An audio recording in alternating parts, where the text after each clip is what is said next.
va a transformar gracias a la histamina de carboxilasa por un proceso de carboxilación. Y la histamina en nuestro organismo se puede almacenar, se puede degradar a metabolitos como el N-metilhistamina, el ácido metilimidazono acético, o finalmente se puede excretar. Y cuando se almacena en lo que conocemos como los granulocitos, que si se acuerdan, cuando los observamos en la literatura, vamos a ver que los mastocitos y los basófilos están relacionados, si quieren, a que cuando los observamos en el microscopio se ven llenos de puntitos, por eso es que se llama basófilos, granulocitos, no basófilos. Entonces, esos gránulos que nosotros observamos cuando los miramos en el microscopio son justamente grandes almacenes de histamina y de otras sustancias que van junto con la histamina, que pueden ser, por ejemplo, la heparina, pueden ser las proteínas ácidas, el sulfato de condroitina y demás, que normalmente van a ir a potenciar sus efectos. Entonces decimos, la histamina va a estar presente en todos los tejidos, ¿sí? Entonces podemos mencionar, por ejemplo, nariz, boca, pies, vasos sanguíneos, superficies expuestas, donde va a haber histamina de forma significativa.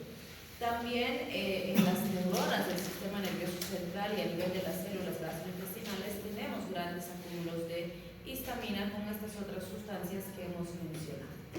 Recordar además que la histamina, normalmente lo que recordamos de ella es que participa en procesos inmunitarios, es decir, cuando hay respuestas antígeno-anticuerpo, pues también se libera histamina, aparte de todos los mediadores de la respuesta inflamatoria.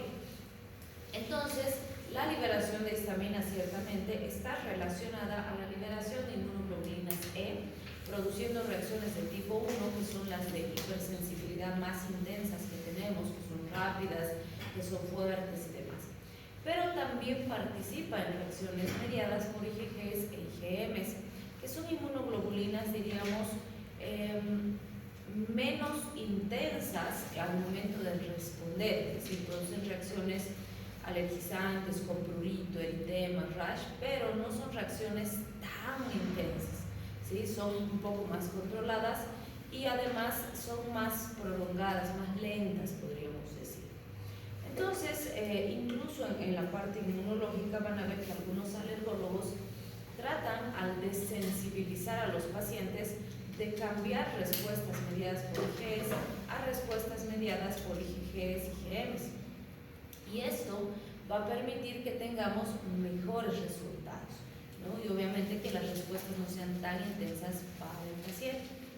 Si hablamos de las características químicas y mecánicas, también resulta que no solo la respuesta antígeno-anticuerpo determina la liberación de histamina, sino que también cuando existe una lesión del mastocito o de los granulocitos de forma química o mecánica, estos liberan grandes cantidades de histamina, lo que conocemos como ese proceso de degranulación, ¿sí? O desgranulación, si quieren, que es liberar el contenido de sus gránulos. Entonces, por ejemplo, cuando hablamos de una lesión química, serán sustancias químicas que pueden producir desestabilización del mastocito. Por ejemplo, se ha visto con la morfina. La morfina es un fármaco que habitualmente usamos para el manejo del dolor, es un opioide, sí, pertenece al grupo de la heroína también. Obviamente la heroína es una droga de abuso. Entonces la morfina, fíjense, actuando en los receptores opioides, va a producir disminución intensa de la respuesta dolorosa. Para eso lo usamos. Pero resulta que de forma secundaria, que no es algo que deseamos, produce lesión del mastocito y hace que se libere histamina. Entonces a eso se debe que se ha visto en pacientes que han usado morfina reacciones de hipersensibilidad con prurito, rash, alergias y demás, ¿sí? Que en general se controla con antihistamínicos, corticoides. La tubocurarina es otro fármaco que usamos como relajante muscular. Entonces usamos en situaciones en las que necesitamos que el músculo esquelético se relaje ya sea para conectar a un paciente a un ventilador mecánico, para realizar una intervención quirúrgica y demás. Entonces, fíjense otra vez, cuando uso la tubocurarina, mi objetivo no es que se libere histamina, ¿sí? Pero de forma secundaria, esa tubocurarina puede lesionar al mastocito y el mastocito se degranula, ¿sí? También vamos a ver a nivel mecánico, por ejemplo, un traumatismo. El paciente estaba caminando y recibe un golpe, o se ha torcido el tobillo, o sea, como parte de la respuesta inflamatoria en ese trauma, va a haber liberación de histamina, ¿sí? Que va a favorecer la vasodilatación, las fugas de la microvasculatura, la llegada de mediadores inflamatorios al sitio de lesión. Entonces, vean, no solo el sistema inmune, sino también lesiones químicas y mecánicas pueden hacer que se libere de forma masiva histamina en un momento determinado, ¿sí? Bien, además recordamos de fisiología que esa respuesta puede ser autolimitada o puede ser descontrolada. Normalmente en piel y en sangre esa respuesta se autolimita, es decir, empieza a aumentar, llega un momento en el que el propio organismo frena la respuesta y dice hasta ahí estamos, ¿no? En cambio, en los pulmones no hay esos mecanismos de stop, de control. Por eso es que cuando el paciente tiene una respuesta de hipersensibilidad a nivel respiratorio, puede llegar a una insuficiencia severa o incluso a un paro respiratorio o a un shock anafiláctico si no intervenimos, ¿sí? Entonces es muy importante también recordar esa característica. En resumen, entonces decimos, la histamina que se va a liberar del mastocito, fíjense aquí he tenido un antígeno que se ha unido al receptor específico y eso ha hecho que se libere inmunoglobulina C y el mastocito ha empezado a liberar histamina, ¿sí? Esa histamina participa entonces en la modulación de liberación de péptidos desde los nervios que están relacionados con la percepción del dolor y las características propias de la inflamación. En la quimiotaxis de células inflamatorias, es decir, que migren hasta el sitio de lesión, neutrófilos, eosinófilos, basófilos, monocitos, linfocitos, además de la inhibición de linfocitos B y T y liberación de contenido de lisosomas que aparentemente estaría más ligado al receptor H4, y la vasodilatación local, la salida de mediadores inflamatorios y anticuerpos en el sitio de la lesión. Si se fijan, todos van a ir a exacerbar la respuesta inflamatoria, con excepción de este, porque fíjense, me dice inhibe los linfocitos B y T y la liberación del contenido de lisosomas. Este mecanismo sería el que está ligado a esos sitios donde existen mecanismos de control, donde dicen, ok, basta linfocitos, basta mediadores inflamatorios, basta lisosomas, hasta ahí está bien la respuesta y controlarían de cierta forma el impulso, ¿sí? Bien, entonces en resumen decimos la histamina endógena, la que nosotros mismos producimos, está relacionada íntimamente con reacciones inflamatorias y con reacciones inmunológicas, ¿sí?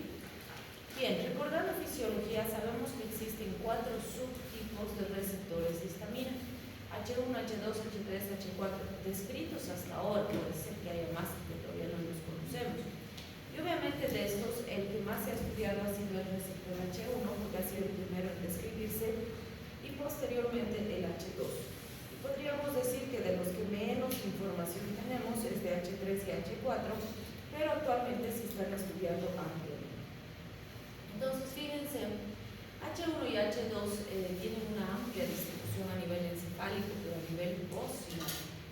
Además, H1 resulta que estructuralmente tiene muchos elementos de similitud con los receptores muscarínicos. Eso que implica que cuando tengamos acción sobre H1 también podemos tener efecto muscarínico, ¿sí? De la misma forma, el receptor H2 también tiene acción sobre los receptores de serotonina. De ahí también que cuando tengo acción H2 también influiría en la función serotoninérgica. H3 y H4 se ha visto que entre ellos tienen hasta un 40% de similitud. Entonces esto hace pensar que sustancias que tuvieran acción en H3 podrían tener algún tipo de acción en H4. Se está estudiando esto también. Bien, además H1, fíjense, también tiene amplia distribución en endotelio, músculo liso y terminales nerviosas, y H2 en mucosa gástrica, células inmunitarias y linfocitos. Y sobre todo esta distribución en la mucosa gástrica van a ver que hace que los antagonistas H2 como la ranitidina se usen en problemas gastrointestinales, justamente porque tiene una amplia distribución a nivel gastrointestinal. H3 también se encuentra a nivel encefálico, pero a nivel presináptico. Esa es la diferencia con H1 y H2. También tiene una amplia distribución en neuronas y en el plexo mientérico, por lo cual se cree que H3 tendría una relación significativa con la parte gastrointestinal. Y H4 se encuentra a nivel de leucocitos, médula ósea roja, sangre circulante. Entonces vamos a tener una distribución en esas zonas y se cree que ahí podríamos actuar con nuestros receptores. Si se fijan, cada uno trabaja con proteínas G diferentes. H1, por ejemplo, trabaja con GQ, H2 trabaja con GS y con GQ, H3 trabaja con GI y H4 también con GI. Además, que vamos a ver que H3 disminuye la liberación de algunos neurotransmisores y H4 aumenta la quimiotaxis de eosinófilos y demás tóxicos. Entonces, esto es importante para entender un poquito las características funcionales de este grupo farmacológico. ¿Cuáles serían sus efectos en el organismo del paciente? A nivel del sistema nervioso central, la histamina, sabemos que va a actuar en receptores H1, en las terminales sensoriales, se ha visto que esto estaría relacionado con la sensación de dolor y el prurito, que son característicos de las reacciones urticarizables. También se ha visto que pueden modular algunas señales inspiratorias y expiratorias, aunque no está muy claramente determinado cuál sería la utilidad de esta acción en la respiración, pero se cree que podría ser una alternativa en algunos cuadros respiratorios importantes. ¿Sí? Bien, a nivel H3, vamos a ver que H3 disminuye la liberación de varios neurotransmisores, por ejemplo, acetilcolina, transmisores amínicos y peptídicos han demostrado disminuir sus liberaciones cuando hay estimulación H3. A nivel de la vasculatura hay algo muy interesante. En realidad, este podríamos decir que es uno de los efectos más significativos de la histamina. Entonces, en los vasos sanguíneos, H1 está relacionada a la vasodilatación a nivel de arteriolas y esfínteres precapilares. Ese efecto lo que hace es producir una disminución de la resistencia vascular periférica, bajando la presión arterial sistólica y diastólica. Y este es un efecto típico del exceso de histamina en el organismo. Es muy común que cuando tenemos exceso de histamina, el paciente tenga hipotensión. ¿Sí? Además, fíjense, esa vasodilatación está ligada al edema, la hiperemia facial, la sensación de calor y la cefalea, que es característica de reacciones de tipo alérgico. A nivel de corazón tenemos algo muy interesante, porque fíjense, H1 disminuye la contractilidad auricular, es decir, identifica la función cardíaca. H2 más bien tiene un efecto estimulante, pero esto está muy ligado a una respuesta refleja, a un efecto varoreflejo que aumenta la contractilidad. Entonces, al producir la histamina, vasodilatación y bajar de forma brusca la presión arterial, la respuesta compensatoria clásica esperada es taquicardia refleja. ¿Sí? Entonces, aunque la acción H1 puede producir leve bradicardia o leve disminución, ¿tiene alguna alumna sin ahí? ¿Dónde está? Gracias, doctor. Entonces, fíjense, a pesar de que H1 tiende a bajar la contractilidad cardíaca, el efecto compensatorio por la hipotensión es más intenso y lo que va a predominar es taquicardia. Entonces, es típico de reacciones de liberación intensa de histamina, hipotensión con taquicardia. ¿Sí? Bien, también vamos a ver que en el músculo liso bronquial H1 produce broncoconstricción. Por eso es que vamos a ver que en las reacciones, las crisis asmáticas, por ejemplo, existe también liberación de histamina junto con los otros mediadores de la inflamación y los broncoconstrictores, y eso empeora el intercambio gaseoso en una reacción alérgica, por ejemplo, a nivel respiratorio. En músculo liso digestivo, H1 va a estar relacionada con un incremento de la motilidad. Entonces va a haber mayor contractilidad y peristaltismo. En otros músculos lisos también va a estimular contracción. Por ejemplo, en útero es muy común que el exceso de histamina produzca contractilidad uterina. Por eso es que van a ver que cuando una mujer embarazadita tiene algún accidente con insectos o alguna cosa que le produce reacción de hipersensibilidad, hay riesgo de que se adelante el parto, por decirlo así. Eso hay que controlar. ¿Sí? Bien, en H3 pasa algo interesante. Fíjense, H3 estaría relacionado a una disminución de la secreción estimulada de ácidos. En cambio, H2 produce un aumento de todas las secreciones. H2 hace que aumente la secreción en el vecino grueso delgado, en células parietales, donde aumenta la producción de ácido clorhídrico y factor intrínseco, y también en células principales, donde aumenta la concentración de pepsina gástrica. ¿Sí? Esto es muy importante porque obviamente, fíjense, H3 baja las secreciones, H2 sube todas las secreciones. Y eso vamos a ver más adelante en la aplicación clínica. En otros tejidos glandulares se ha visto descargas de médula suprarrenal, sobre todo a dosis altas. Y aquí se ha hecho algo muy interesante. Se han hecho experimentos en cobayos. Les he puesto ahí la foto del cobayo porque alguna vez pues decían, pero usted ha dicho en clase que los caballos, no sé qué, yo, ¿cuándo nos han hablado de caballos? No hay caballos, eran cobayos. Entonces no se olvide, ese es un cobayo, no es un caballo, es un ratoncito de laboratorio, ¿sí? ¿Por qué lo ponemos ahí? Se han hecho estudios en experimentación donde se han agarrado grupos de cobayitos y se les ha suprimido la expresión del receptor H3. Entonces han empezado a hacerle seguimiento en el tiempo y lo que ha ocurrido es que cuando pasaba el tiempo el cobayo empezaba a disminuir su consumo energético, lo que hacía que empiece a surgir obesidad, es decir, el cobayito empezaba a ganar mucho peso, ¿sí? Además, el cobayo empezaba a tener desesperación por ingerir mayor cantidad de alimentos y además aparecía resistencia a la insulina. Entonces, por un lado, como mecanismo compensatorio a estas alteraciones, se producía un aumento de la concentración plasmática de leptina e insulina, tratando de compensar las alteraciones, pero fracasaba. Entonces, en base a esos estudios, se concluyó que aparentemente la ausencia o la supresión del receptor H3 estaría ligado a mayor riesgo de obesidad y de diabetes, ¿sí? Y a partir de eso nace una hipótesis y dicen, bueno, si quitar el receptor hace que aumente el riesgo de estas enfermedades, tal vez si estimulamos el receptor, podríamos usarlo como un factor de protección de obesidad y de diabetes.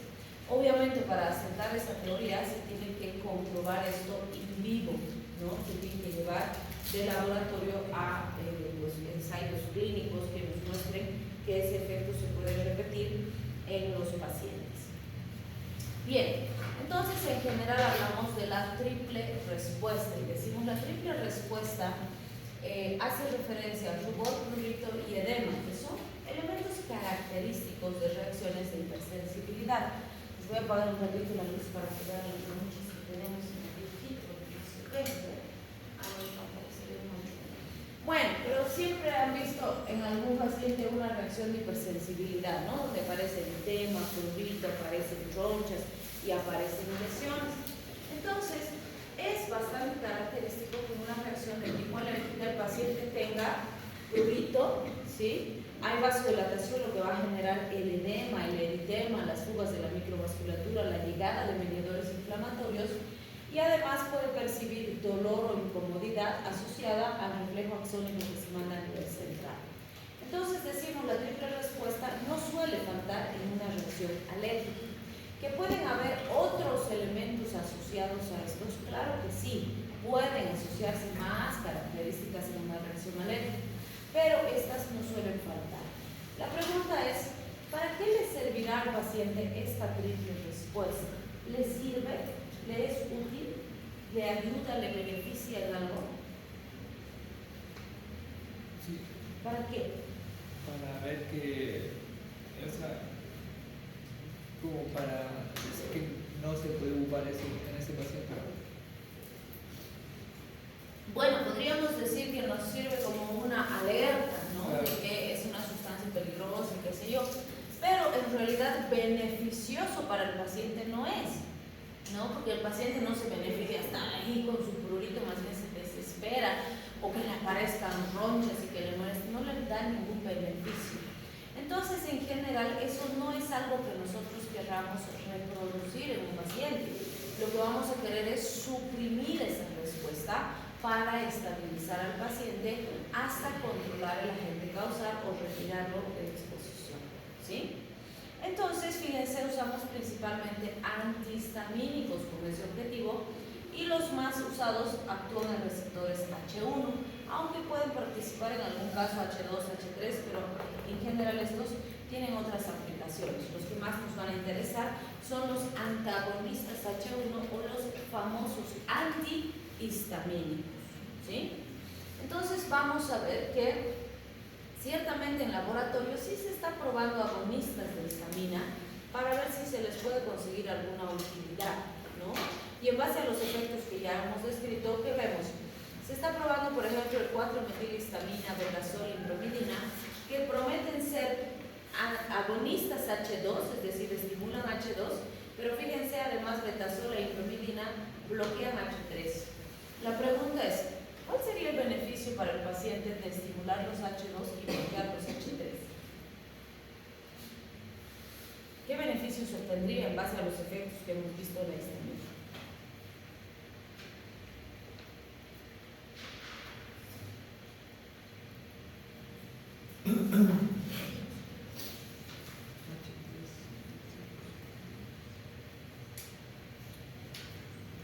Básicamente aumentaría la secreción ácida gástrica, lo que aumentaría el riesgo de enfermedad ácido-péptica, y al bloquear los H3, acabamos de decir, hay más riesgo de diabetes y de obesidad, entre comillas, porque eso es mito, ¿sí? Entonces parecería que esos fármacos serían más bien más peligrosos en vez de benéficos, ¿sí?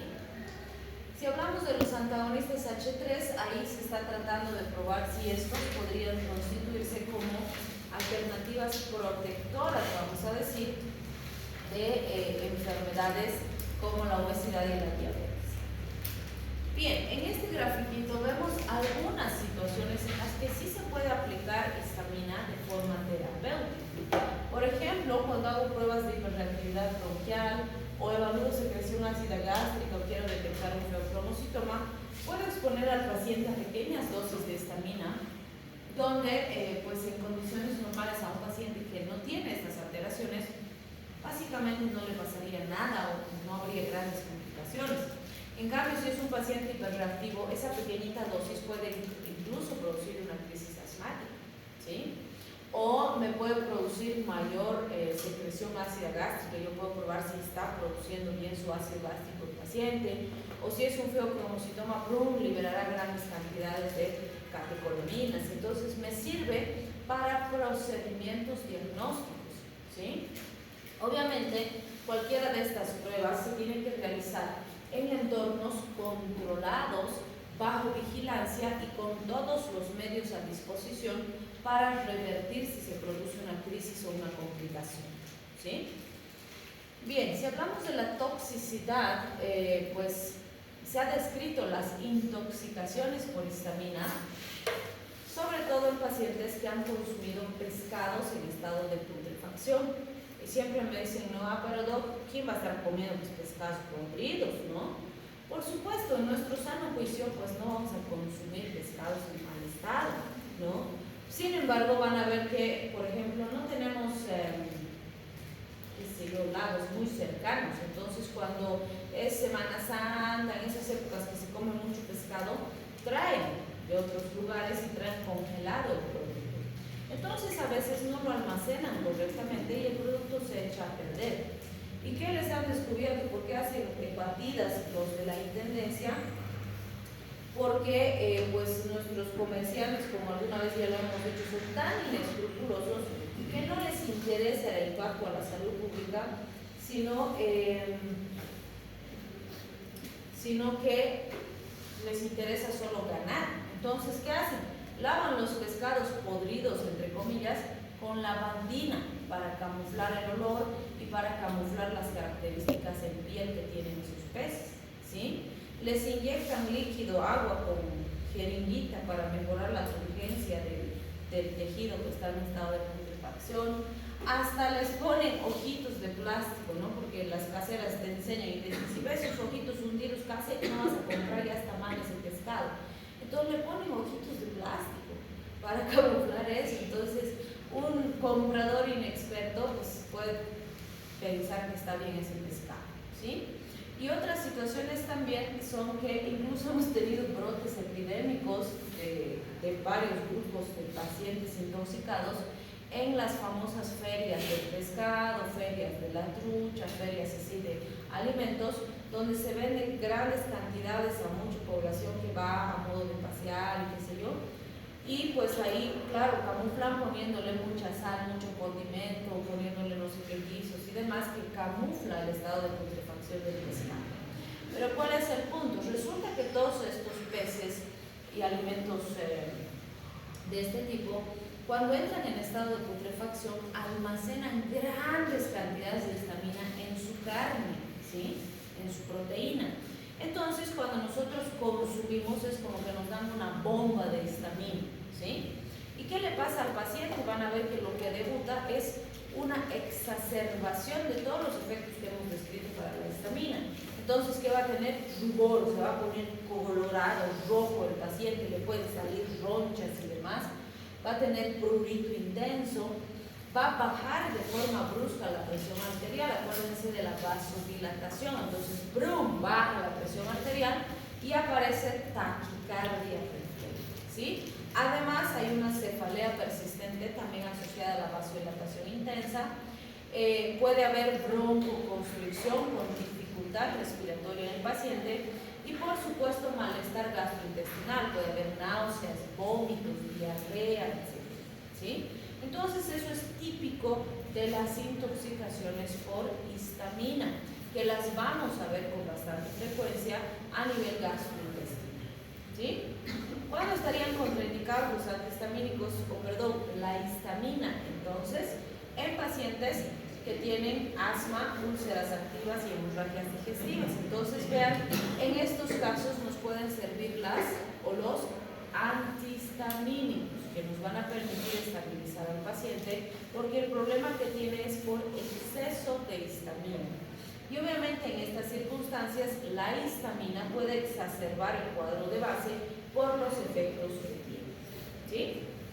Bien, entonces no vamos a darle histamina al paciente, sino que vamos a usar antihistamínicos o fármacos que nos ayuden a contrarrestar estas reacciones. Los más clásicos serían los antagonistas del receptor. ¿Qué van a hacer? Van a ir a unirse al receptor de histamina y van a bloquearlo para que la histamina no produzca su acción específica, ¿sí? En el caso de los inhibidores de la liberación tenemos al cromolin, al nedocromil, que son fármacos antiguos que lo que hacen es estabilizar al mastocito, por eso es que también se les ha conocido clásicamente como fármacos estabilizadores de membrana, porque hacen que el mastocito se mantenga estable y que no se degranule, que no libere histamina, ¿sí? Entonces estos, por ejemplo, son muy útiles ¿cuándo creen? En las crisis o como profilaxis. Como profilaxis, porque si el paciente ya está con una crisis alérgica, ya está con una reacción de hipersensibilidad, ya se ha liberado cualquier cantidad de histamina y estos no hacen nada con lo que ya se liberó, ¿sí? Lo único que hacen es evitar que se libere más. Entonces, para una crisis, los antihistamínicos bloqueantes de receptores son más apropiados. En cambio, estos para profilaxis son maravillosos. ¿Por qué? Si yo sé que el paciente se va a exponer a un factor de riesgo, le puedo dar estos como prevención y voy a evitar que aparezca una crisis. Tal vez un poquito estornuda, molesta algo, pero no va a llegar a una crisis exacerbada si está bien medicado, ¿sí? Y los antagonistas fisiológicos, fíjense, aplicamos el concepto que ustedes ya conocen. ¿Qué es un antagonista fisiológico? ¿Cómo lo hemos definido? Como un fármaco que contrarresta el efecto, pero actúa en un lugar diferente, ¿sí? Entonces, fíjense, por ejemplo, aquí mi paciente tiene una reacción de hipersensibilidad por exceso de histamina. Yo le puedo dar adrenalina. ¿Qué va a hacer la adrenalina? Va a actuar en receptores alfa y beta, nada que ver con el receptor de histamina ni con la histamina, pero me va a estabilizar al paciente. ¿Por qué? Uno de los elementos que debo controlar en un paciente que está con una reacción de hipersensibilidad intensa es el broncoespasmo. ¿Qué va a hacer la adrenalina? Va a producir broncodilatación y eso me va a estabilizar al paciente, pero no está actuando ni en la histamina ni en el receptor de histamina, ¿sí? Entonces son las alternativas que tenemos. Vamos a ir aterrizando en los antagonistas de histamina, porque esos nos interesan más, son los que más utilizamos en las reacciones de hipersensibilidad. Es cierto que vamos a ver también los antagonistas H2, donde está la cimetidina, la ranitidina, que con seguridad la han escuchado, la famotidina y la nisatidina. Esos cuatro vamos a ver como prototipos, que se usan más para problemas gastrointestinales, por la acción que tiene el antagonismo H2 en el reflujo, la producción ácida y demás. De los H3, la tioperamida, el clovenpropid se están probando en terapéutica, pero todavía no está muy claramente descrita su utilidad.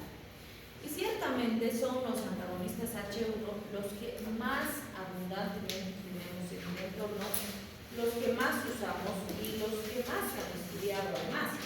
Entonces, fíjense, con los antagonistas H1 tenemos de primera y de segunda generación. Los de primera generación es el grupo más grande y tenemos derivados de etanolaminas, derivados de piperacinas, de fenotiacinas, etilendiaminas, alquilaminas y otros diversos. De esos podríamos decir que los que más van a ver son la difenidramina, que usamos mucho en hospital, la clorfeniramina, que utilizamos mucho como antihistamínico, antialérgico y demás. Y bueno, en el caso clínico que tenemos de algún tema, se habla de la prometacina, aunque en nuestro medio no se maneja mucho. Pero esos son los de uso más habitual. Y en realidad más usamos los de segunda generación. En segunda generación tenemos las piperidinas, donde están las fexofenadinas que se usan mucho, y los diversos podríamos decir que se usan más. Ahí está la cetiricina, la loratadina, la desloratadina, y actualmente la levocetiricina, que es un subgrupo de que es más potente que la cetiricina como tal, porque se ha logrado extraer su forma levorotatoria, ¿sí? Entonces, básicamente de todos estos, la difenidramina, la clorfeniramina y la cetiricina son las que más se usan. Si se han fijado en el paciente con intoxicación por atropina, si por alguna razón tuviera que irse antes a la casa o pide su alta solicitada y tengo que seguirlo medicando porque sigue con síntomas, no me puedo mandar con atropina a su casa, ¿sí? Pero sí le puedo dar difenidramina, que también actúa en los receptores muscarínicos y me va a mantener estable al paciente con su tabletita por vía oral y va a venir a controles por consulta externa, ¿sí?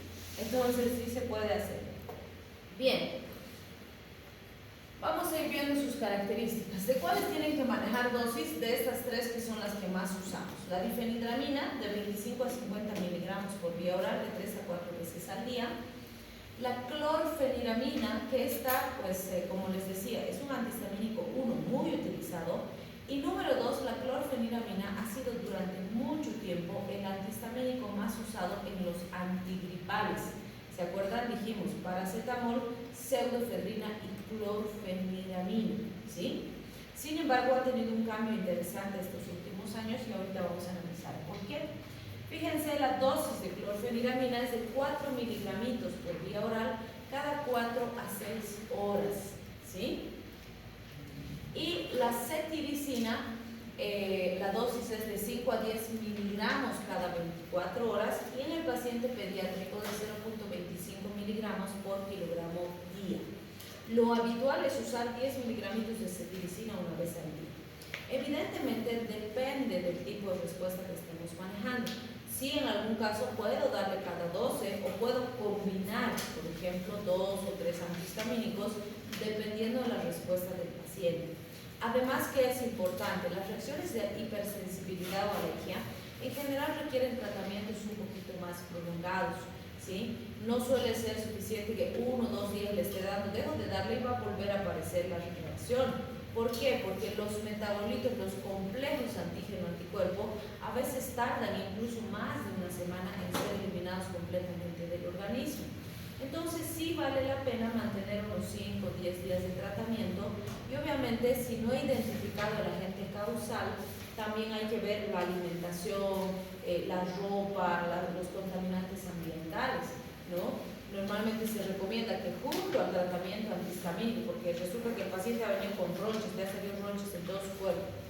Puede ser algo que ha comido, puede ser algo que se ha puesto, puede ser algo en el ambiente, puede ser algo de las mascotitas. No sabemos el alérgeno específico, ¿sí? Entonces, dieta blanquita, hay que quitar gaseosas, hay que quitar condimentos, hay que quitar huevo, hay que quitar chocolate, lácteos, quesos, cítricos inclusive, por lo menos 2 semanas. No quiere decir que nunca más va a comer, no, pero cualquiera de esos pudo haber desencadenado la reacción. Entonces hay que quitar por 2 semanas dieta blanquita y después poco a poco vamos introduciendo los alimentos para que se vayan normalizando, ¿sí?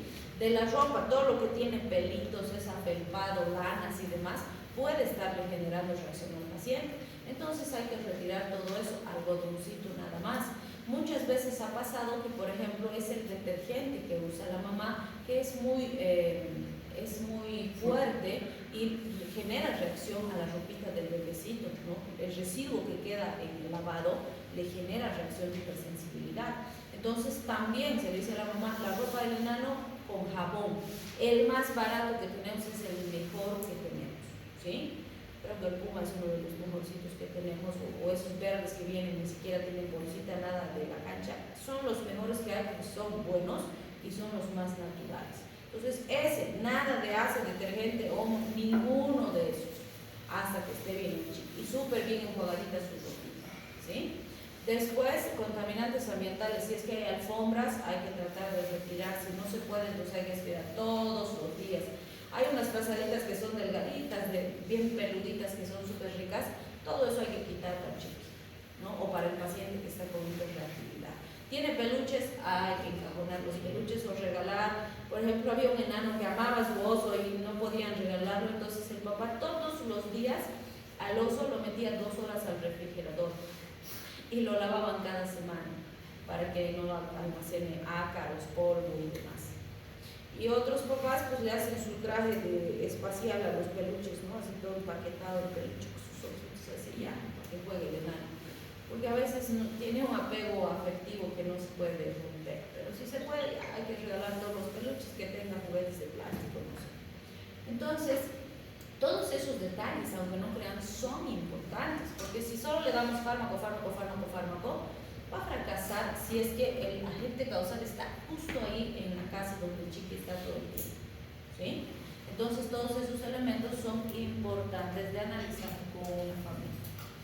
Bien, vamos a ver que estructuralmente todos los antihistamínicos son aminas con grupos químicos adheridos, su absorción oral es rápida y la concentración máxima en sangre la vamos a ver entre 1 a 2 horas y su distribución es súper amplia. Las de primera generación, todos los antihistamínicos H1 de primera generación pasan la barrera hematoencefálica. Y ese es un dato muy importante porque uno de sus efectos secundarios principales es la sedación, es decir, que producen sueño, ¿sí? Entonces esto es muy importante porque si mi paciente, por ejemplo, conduce su movilidad para ir a trabajar 1 hora todos los días, se puede accidentar, se puede dormir conduciendo por el antihistamínico. Entonces, para ese paciente, por ejemplo, será mejor un antihistamínico de segunda generación que no le va a producir sueño. Evidentemente, sí tienen que ser cuidadosos porque, por ejemplo, las cetiricinas de segunda generación, entre comillas, no produce sueño porque su ingreso al sistema nervioso central es deficiente. Pero si el paciente se sobremedica, va a llegar suficiente cantidad y sí le va a producir sueño. Entonces esto es importante porque el paciente suele decir, ay, es antihistamínico, no más, y se toma más, le he dado cada 12 horas y se quiere tomar cada 4 horas porque el prurito no lo deja en paz, ¿sí? Entonces, muy importante ser minuciosos con preguntar si el paciente necesita estar despierto o no. Y fíjense, eso ha cambiado en los antigripales. Antes solo teníamos antigripales convencionales y todos tenían clorfeniramina, que es de primera generación, y producía sueño. Entonces el paciente estaba medicando su antigripal porque estaba con su super catarro y estaba en el trabajo y todo, ¿no? Entonces vieron que era peligroso. Entonces dijeron, ok, vamos a hacer, por ejemplo, no sé, Reflenex día, Reflenex noche. Al de día le quitaron la clorfeniramina y cambiaron por cafeína, por decir, para que el paciente más bien esté más alerta. Y al de noche le dejaron la clorfeniramina, porque así el paciente además descansa mejor y despierta mejor al día siguiente, ¿sí? Entonces, muy importante ese pequeño detalle. Todos se metabolizan a nivel hepático por la 6 de 3 a 4, así que sí son hepatotóxicos. No se recomienda por eso asociar antihistamínicos con otros fármacos hepatotóxicos o con alcohol. La duración de acción es de 4 a 6 horas, los últimos duran más, por eso es que se pueden dar cada 12, cada 24 horas inclusive. También vamos a ver algunas otras características relacionadas a otros mecanismos, o sea, los antihistamínicos en general bloquean de forma reversible y competitiva el receptor H1. Por eso es que si el alérgeno sigue presente, la respuesta va a ser mala porque el fármaco va a bloquear el receptor, ¡pum!, se sigue liberando histamina y la histamina le va a ir a quitar el receptor y le va a ganar si es que hay mucha histamina. Y si sigo expuesto al alérgeno, le van a superar al fármaco. Por eso es importante quitar la exposición, ¿sí? Pero además se han descrito acciones que no se deben al bloqueo H1, que sí se presentan en los antihistamínicos H1, pero que no son producidas por ese receptor en particular. Entonces, por ejemplo, se han visto varios efectos asociados al bloqueo muscarínico, porque si se acuerdan, hemos dicho el H1 y el muscarínico son bien parecidos, ¿sí? Entonces puede haber sedación, que es lo que les decía, ¿no? La sedación, que es muy importante. Es tan importante que en algún paciente que necesito o tiene trastornos del sueño, por ejemplo, puedo darle primero antihistamínicos antes de darle benzodiazepinas, que son adictivas. ¿Por qué? Porque el efecto sedante es bueno. Entonces le doy su antihistamínico una horita antes de su hora de dormir y va a dormir más tranquilo, ¿sí? Si eso no resulta, recién paso a fármacos que son más peligrosos. Bien, también tengo los antinauseosos antieméticos, que se puede usar en la cinetosis, como hemos visto otros fármacos, por el efecto antimuscarínico.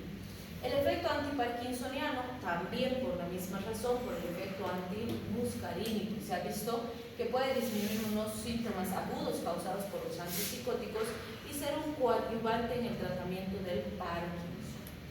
Y bueno, el efecto anticolinérgico puede determinar que sean buenas alternativas en pacientes que necesitan un efecto bloqueante muscarínico, cuando por alguna razón no pueden usar otro fármaco como la atropina, porque, por ejemplo, atropina no le podemos dar a su casa para que se inyecte el paciente solo, ¿no? También se ha visto que estos fármacos bloquean los receptores alfa. El bloqueo alfa, ¿qué va a producir? Hipotensión ortostática. Entonces, también hay que vigilar la presión arterial, o puede ser que el pacientito está tomando su antihistamínico y se siente débil y demás. Sí, puede ser que está bajando la presión arterial, o hay que decirle que cuando toma cambie de posición de forma progresiva, no de golpe, porque se nos puede desmayar, ¿sí? Más se ha visto con la prometacina ese efecto. También se ha descrito bloqueo serotoninérgico, sobre todo con la ciprotadina, que no suele traer graves repercusiones. También se ha descrito un efecto anestésico local, sobre todo para los de primera generación, asociado a un bloqueo de los canales de sodio. Pero para eso se necesitan dosis más altas y sobre todo se ha descrito con difenhidramina y prometacina. Entre otros, se ha visto que la cetiricina, que es de los diversos de segunda generación, aparte de bloquear el receptor de histamina, también puede disminuir la liberación de más histamina y eso potencia su efecto como antihistamínico. Y pues se ha visto inhibición de glucoproteínas como la terfenadina, por ejemplo, que bueno, no se sabe con precisión cuál sería el impacto de este efecto, pero se ha descrito con ese antihistamínico en particular. Bien, con esto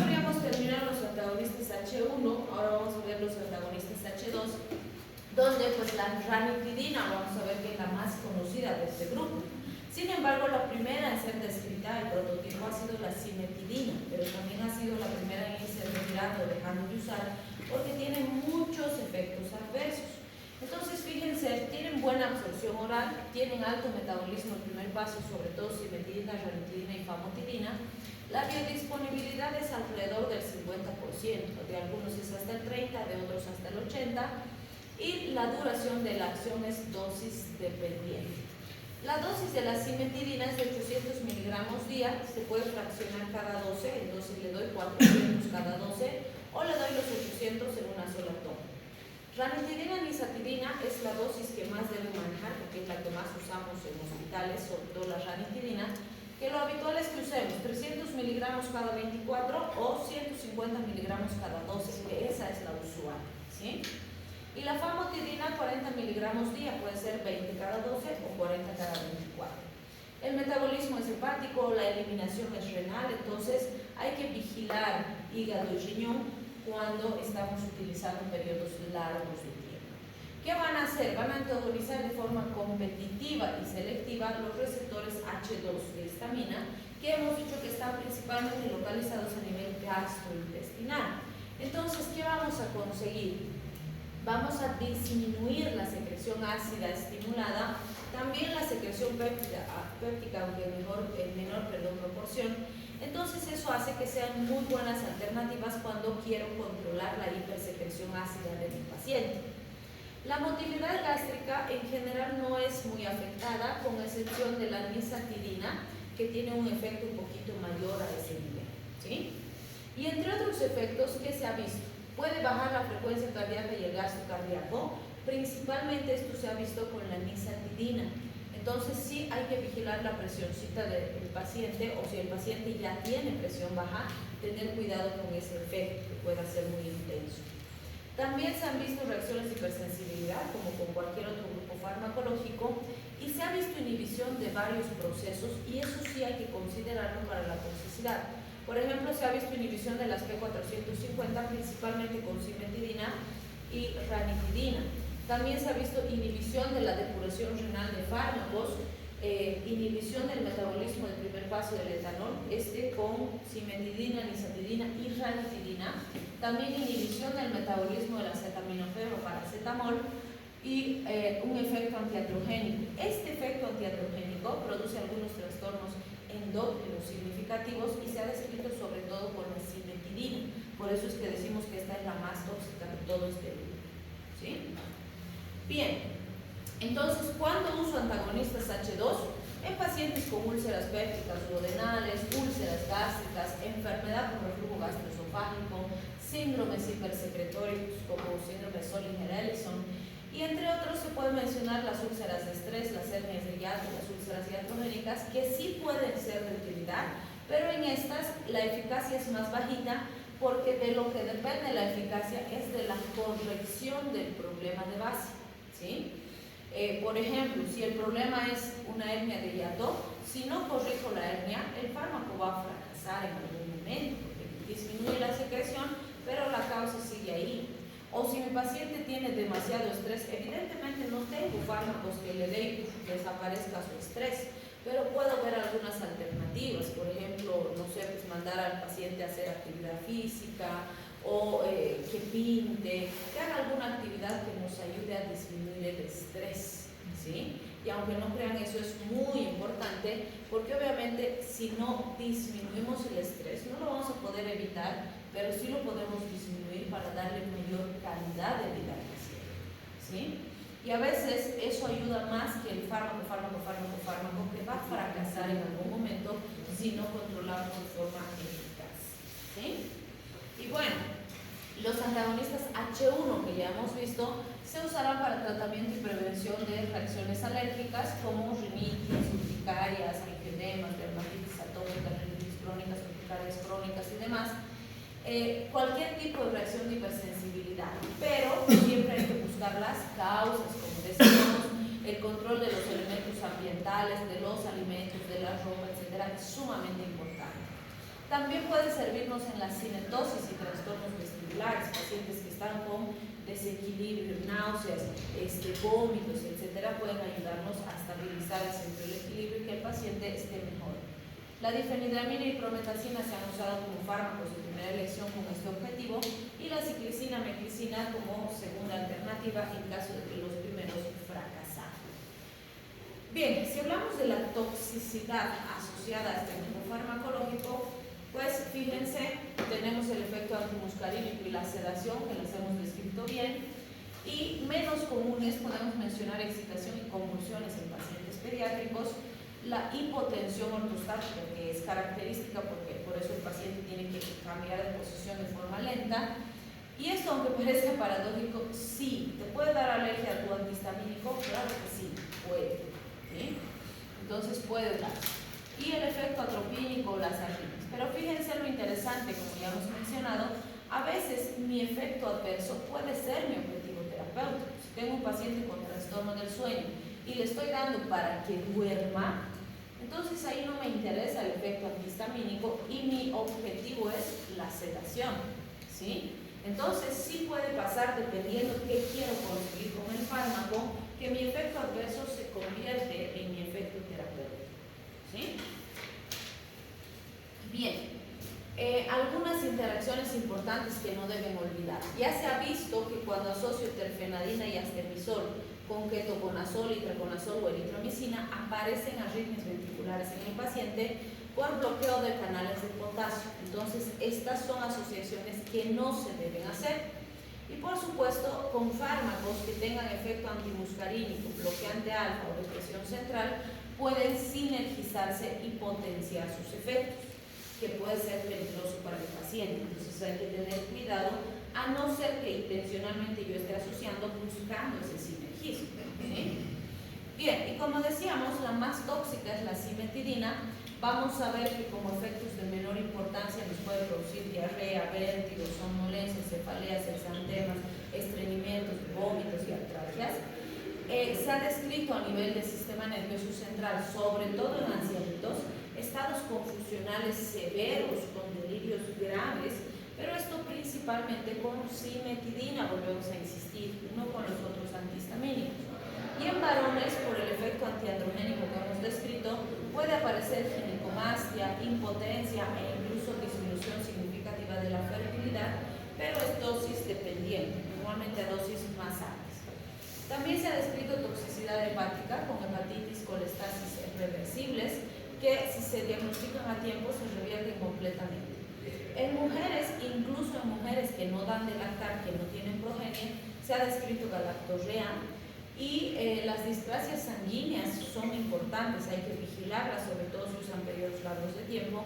¿Qué son las displasias sanguíneas? Anemias, bisitopenias, pancitopenias, dependiendo de qué factores hemáticos se están afectando. Si atraviesa la placenta y llega a la leche materna, por lo tanto no se recomienda durante la gestación ni durante la lactancia, ¿sí?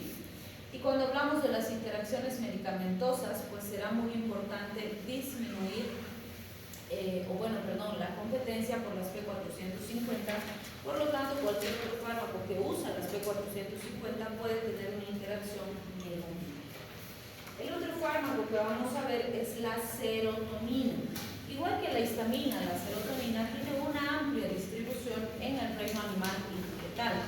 En nuestro organismo también se produce y participa en gran cantidad de funciones endógenas importantes. La tenemos ampliamente distribuida en nuestras células enterocromáfilas, en el aparato digestivo y las neuronas entéricas. También cumple algunas funciones en las plaquetas y sabemos que a nivel de la glándula pineal, el tallo encefálico, cumple una función muy importante porque la serotonina permite la síntesis de la melatonina que va a regular el ciclo circadiano. Entonces, al ser una catecolamina también, un fármaco que actúa a nivel central, se inhibe o se destruye por la MAO y la leidodeshidrogenasa. ¿Qué era la MAO? La monoaminoxidasa. Muy bien. Fíjense en algunos sitios de nuestro organismo, el 5-hidroxindolacetaldehído, que es uno de sus metabolitos, se transforma por acetaldehído deshidrogenasa a 5-hidroxindolacético, que son metabolitos dosables en muestras de orina de la serotonina. También es importante recordar que va a actuar por 7 familias diferentes de receptores, de las cuales 6 trabajan por proteínas G y una sola por canales iónicos. Además, recordamos que el aminoácido que nos va a permitir la síntesis de serotonina es el triptófano, ¿sí?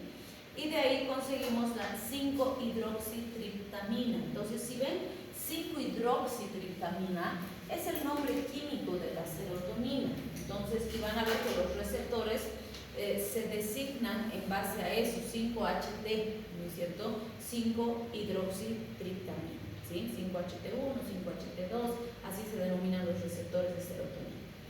A nivel central, como ya dijimos, es muy importante para la producción de melatonina, y en los núcleos del RAFO participa en la regulación del sueño, de la termorregulación, del apetito, del vómito, del dolor. O sea, participa con muchos centros regulatorios. Recuerden que habitualmente decimos la serotonina es nuestro neurotransmisor de la felicidad, ¿sí? También es muy importante para el estado de ánimo del paciente. A nivel intestinal, está ampliamente distribuida, como hemos dicho, en las células enterocromáfiles, y se cree que es sumamente importante para la regulación y el funcionamiento del sistema nervioso entérico. En sangre va a regular las funciones plaquetarias junto con otros factores, y a nivel de vasos se encuentra a nivel perivascular, regulando también funciones vasculares. Bien, entonces resumimos rápidamente sus funciones. A nivel del sistema nervioso central está muy ligada al reflejo del vómito, esto por sus receptores de tipo 3 principalmente. En las terminales del lecho vascular coronario trabaja con los reflejos quimiorreceptores mediados por receptores de tipo HT3. En las terminales nerviosas libres va a estar relacionada con dolor, prurito, asociada a sustancias urticarizantes, vale decir, en las reacciones donde participa la histamina también va a haber serotonina, ¿sí? Y en general la serotonina solita es menos intensa que la histamina, pero cuando está acompañada con histamina potencia de forma significativa la función de la histamina, y normalmente van a estar juntas.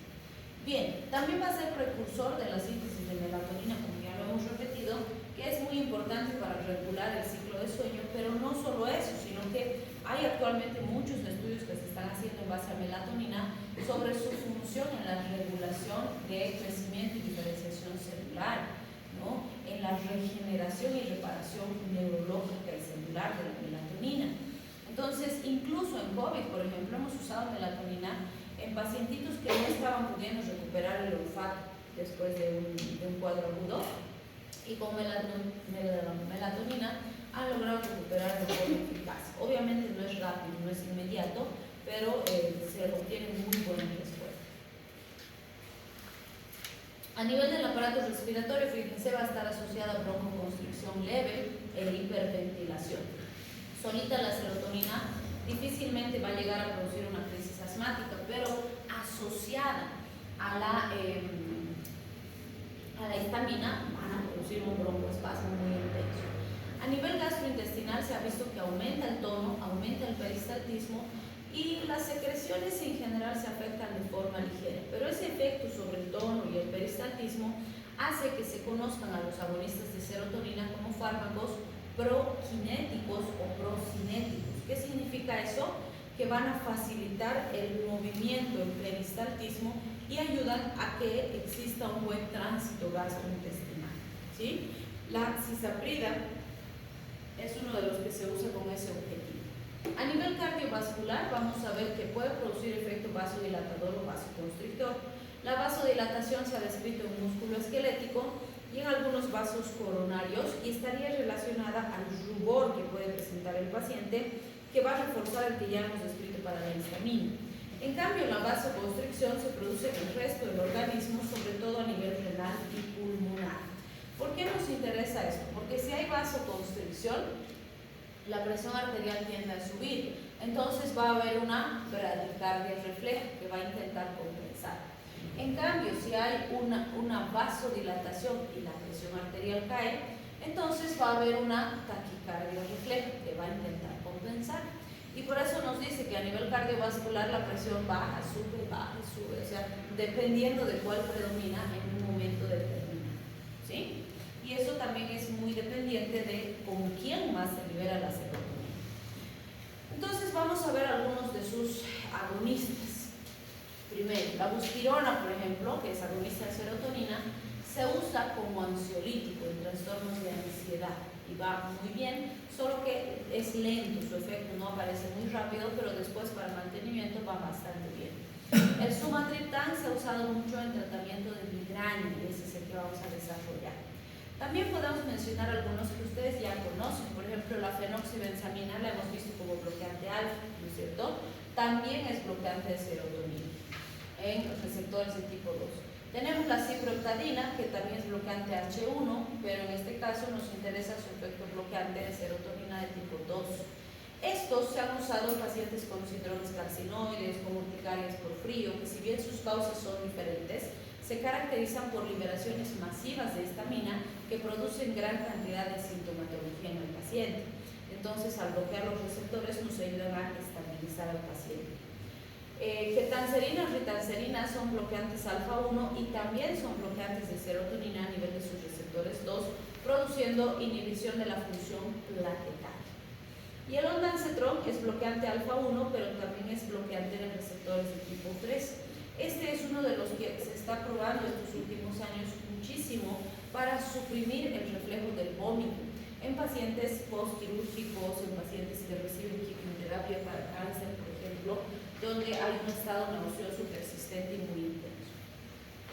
Entonces acá vamos a ver un poquito el grupo del sumatriptán. Fíjense, sumatriptán, naratriptán, bisatriptán, solmitriptán son algunos de los que más se conocen de este grupo. El sumatriptán tiene buena absorción oral, nasal, subcutánea y el resto tiene buena absorción oral. La biodisponibilidad es variable. Para el sumatriptán, por ejemplo, es baja, en cambio el resto es más alta. Y la vida media es cortita, por lo tanto, si quiero usar para mantenimiento, le doy varias dosis al día, aunque no es uno de los primeros fármacos utilizados para mantenimiento, pero para las crisis va bastante bien. ¿Qué produce? Aumenta la vasoconstricción meninge cerebral y aumenta los receptores o la actividad a nivel de receptores presinápticos inhibitorios. Entonces, por un lado, eso disminuye las alteraciones y por otro lado, estabiliza la migraña. Pero no en cualquier paciente con migraña va bien. Primero, que dependerá de si la migraña es vasospástica o es por vasodilatación, porque los dos extremos pueden producir migraña. Y como este genera vasoconstricción, si la migraña es por vasodilatación va a ser eficaz, pero si la migraña es por vasospasmo va a ser peor, ¿sí? Entonces hay que ver respuesta del paciente. Número 2. El paciente con migraña ya sabe cuándo está iniciando o empieza a ver algunos signos, síntomas antes de llegar a la crisis migrañosa. El mejor momento para tomar la medicación es cuando están empezando a sentir las primeras molestias, porque ahí el fármaco es altamente eficaz.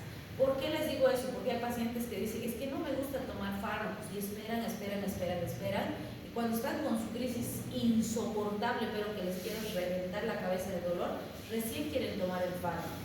En la fase así tan aguda, tan intensa, ni el mejor fármaco del mundo va a actuar rápido, ¿no? Entonces el paciente tiene que saber que en el momento en que está empezando a molestar un poquitito y no sé qué, ahí tiene que tomar y el tratamiento es mucho más eficaz y no vamos a llegar hasta la crisis, ¿sí? En este caso no vale la pena esperar. ¿Qué cuidados debemos tener cuando, por ejemplo, el paciente puede presentar hormigueo, sensación de calor, vértigo, debilidad muscular, reacciones locales? El más peligroso, vamos a decir, es el dolor torácico, porque está asociado a vasoconstricción a nivel de las coronarias. Y eso pues puede producir riesgo de anginas, de infartos, de otro tipo de complicaciones importantes que debemos vigilar. Si es un paciente que tiene angina, que tiene insuficiencia cardíaca, que tiene antecedentes de cardiopatía, hay que tener mucho cuidado con esa complicación, ¿sí? Bien, y si hablamos de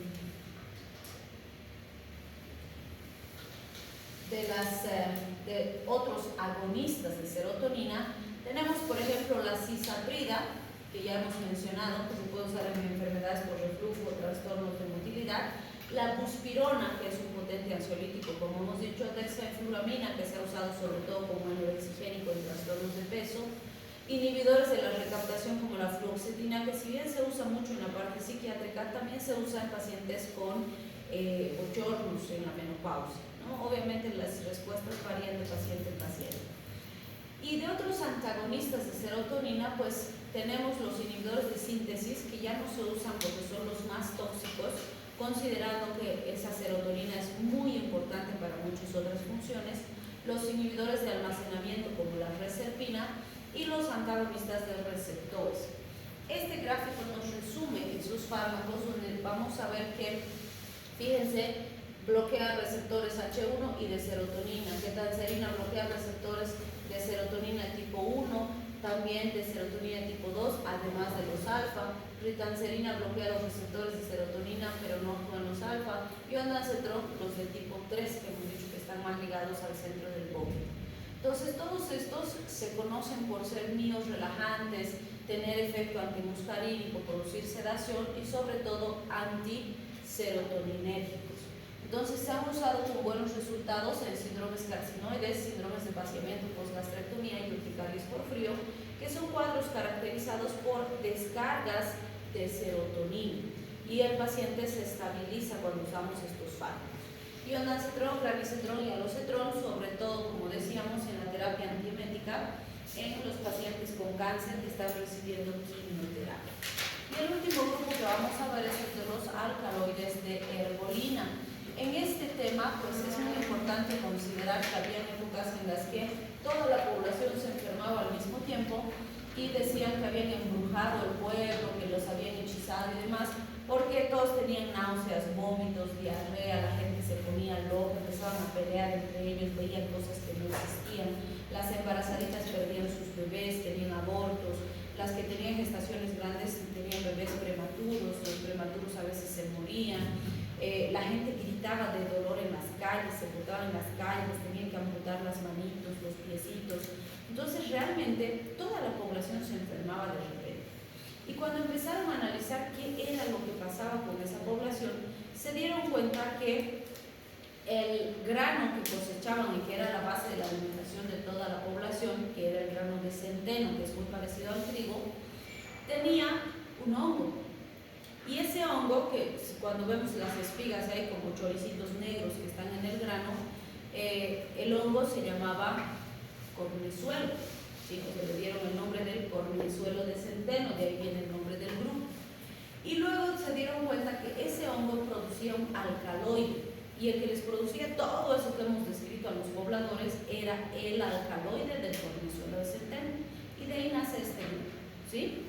Tenemos los alcaloides de ergolina entonces, donde están los aminados, donde está la metilhergolina, el ácido lisérgico, la dietilemina del ácido lisérgico, la ergonomina y la metisergida, y de los peptídicos, la ergotamina, la bromocriptina y la ergocriptina. Si vemos sus características en general, vamos a ver que su absorción es variable, más si es ergotamina. Los aminados se absorben bien además por vía rectal, oral, inhalatoria, y algunos tienen muy buena administración también por vía intramuscular. Y el metabolismo es muy amplio. Este grupo tiene múltiples acciones justamente porque actúa en muchos receptores. Actúa en receptores alfa, donde puede actuar como agonista parcial o como antagonista. En serotonina, en varios subtipos de receptores, y receptores dopaminérgicos como agonista o agonista parcial.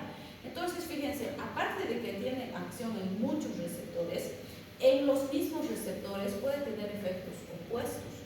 Y eso es lo que hace que los signos y síntomas sean sumamente variados. Y ahí vamos a entender lo que les pasaba a esos pobladores. A nivel central es un potentísimo alucinógeno. Fíjense, el LSD, que es una droga de abuso caracterizada por su alto potencial alucinógeno, pertenece a este grupo, ¿sí?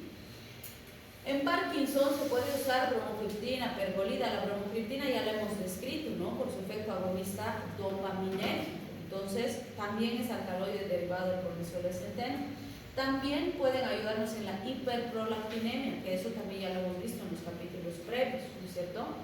Y fíjense, su acción prolongada y potente en los receptores de serotonina y alfa juntos producen un potente espasmo muscular en el músculo liso y además que es muy intenso y es sostenido. Eso producía el dolor intenso y la necesidad de amputación porque se necrosaba el tejido periférico en esa población que hemos contado, ¿sí?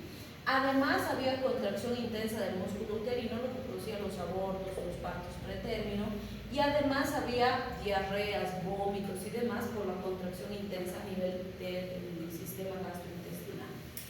Y esto ha hecho que se pueda aplicar en la terapéutica. Podemos usar en migraña, por ejemplo, la ergotamina se usa oral, rectal, sublingual, inhalatoria, dependiendo de cómo está el paciente.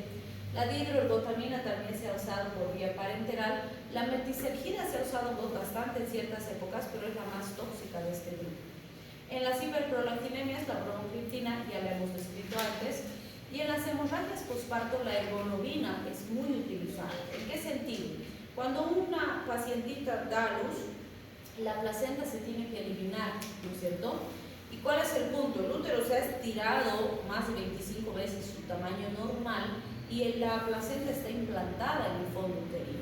Entonces, cuando la placenta se desprende y se expulsa, literalmente es como si abriéramos una pila así y la sangre empieza a salir porque está llenita de vasos, porque gracias a eso le aporta oxígeno, nutrientes y todo al bebé durante la gestación. Entonces puede pasar que si la mamá tenía una gestación demasiado grande o han sido varios bebés o ya es su 10º hijo y ese pobre útero está hecho pomada y encima ha tenido uno tras otro los niños, o ha habido polidramnios, o sea, cualquier situación que ha determinado una distensión excesiva del útero, ¿qué va a hacer? Que cuando sale la placenta, ese útero no se pueda contraer, porque lo fisiológico es que sale la placenta y el útero se empieza a contraer y regresar a su tamaño y eso genera hemostasia. Pero si no pasa eso, entonces la mamá se desangra y se puede morir en un par de horas, ¿sí? Entonces, cuando eso ocurre, usamos estos fármacos con el objetivo de impulsar una contracción intensa del útero y controlar esas hemorragias, ¿sí? Evidentemente, si no funciona esto, hay otras medidas más que se hacen y que van a aprender cuando yo me gineco, porque si no, pues hay que retirar el útero, porque si no se muere la mujer, ¿sí?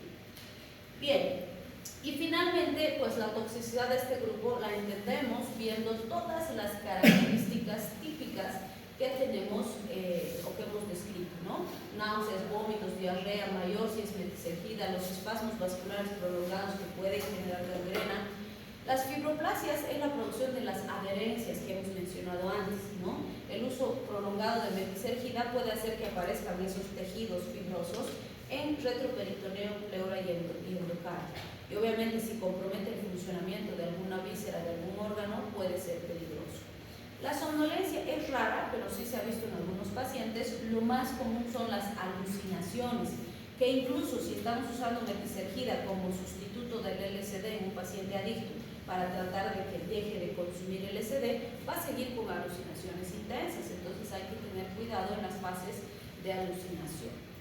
Y está contraindicado, por supuesto, en enfermedades vasculares obstructivas, enfermedades del colágeno, donde pueden haber alteraciones significativas relacionadas a estos elementos.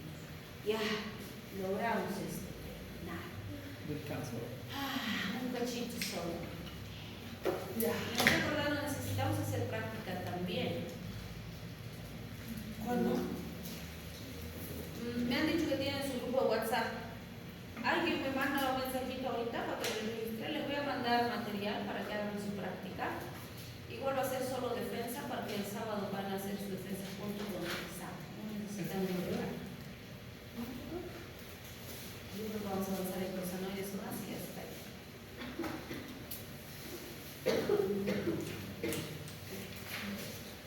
Ahora vamos a ver si avanzamos. 5 minutitos. Yo no, tú.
enzima que permite esa conversión es la fosfolipasa A2.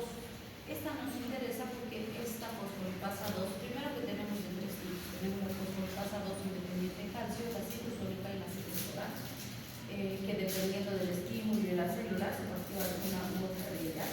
Además, recordar que la fosfolipasa C y la lipasa triglicéridos estimulan a la fosfolipasa 2 y los radicales libres y los isoprostanos la inhiben.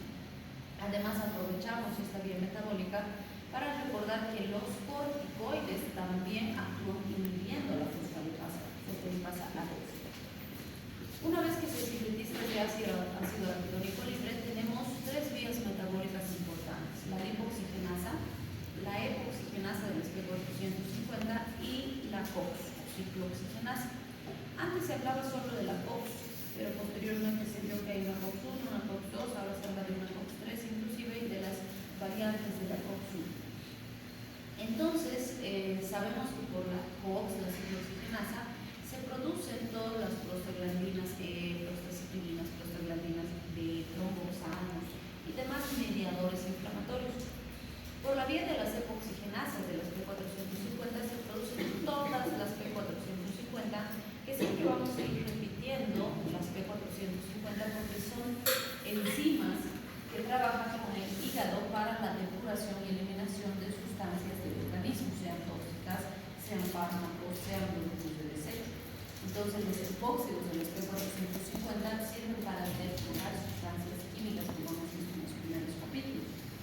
Y las lipoxigenasas, por la vía de la lipoxigenasa, permiten la síntesis de los 5-hidroxiperoxíicos tetranoicos, que permiten la síntesis de los hidroxíicos tetranoicos y finalmente de los neoproteínas. Entonces, la producción de estos eicosanoides depende de cuatro factores fundamentales.